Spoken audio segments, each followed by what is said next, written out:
Welcome back to 8482 Media. Today, I'm going to quickly show you guys how to utilize the suggested password generator from Google Chrome. So, initially, you want to actually go to the top right corner on your profile, this purple thing right here. We're going to click on it and make sure sync is on. You want sync to be on for this.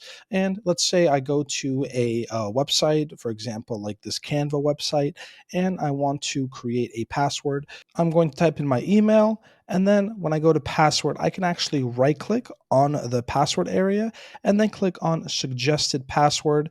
And then we can use strong password just by clicking here.